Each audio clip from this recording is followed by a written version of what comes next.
Ahmad, residents are told by the judge they have to be out no later than October 15th, which is next Wednesday at 10 p.m. The judge felt this was more than a reasonable amount of time to have them leave so the police can safely convene in the area.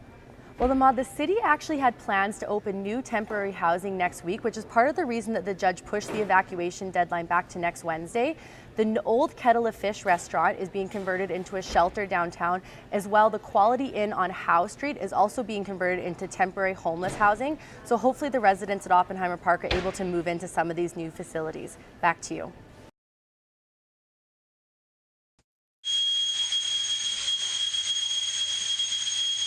A deafening sound disrupted a quiet Monday morning at Kelowna General Hospital. The sound indicated a ruptured gas line, powerful enough to sway the trees directly above the break. The burst gas line happened near the corner of Royal Avenue and Pandozzi, where construction of a new hospital parking lot is underway.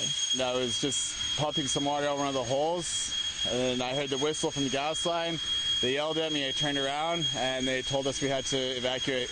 Across the street from the severed gas line is Kelowna General Hospital's emergency room.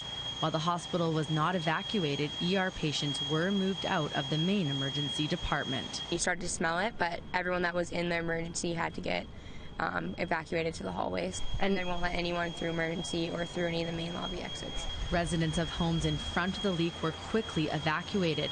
Fortis personnel monitored the situation for close to an hour until repair trucks arrived. The hot weather meant the natural gas quickly depleted into the air, preventing the situation from being more serious. The conditions have been tested inside the hospital. All air monitoring is good there.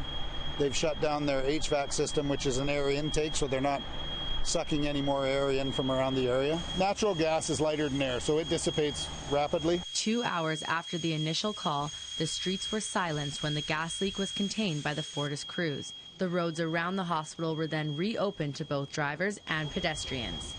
Kelsey Davis, Global News, Kelowna.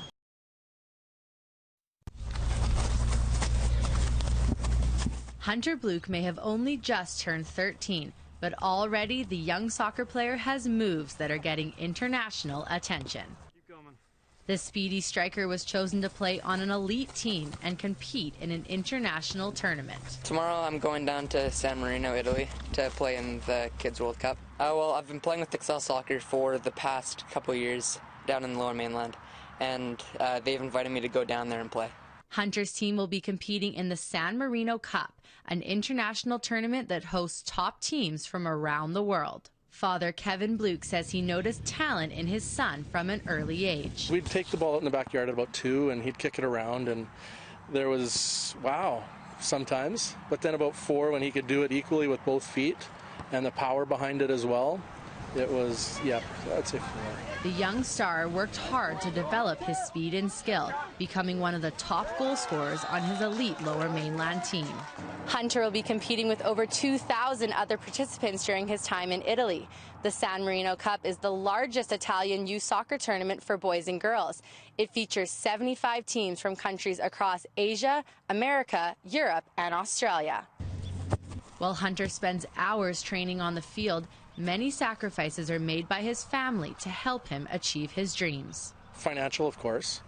Time away. So a few years ago, that's when he was first joined Excel, and we started going to North Van then every weekend. Hunter's love of the sport is evident as he practices for his big showcase tournament. I love just playing the game. I've always liked it. It's always brought me encouragement to continue to play.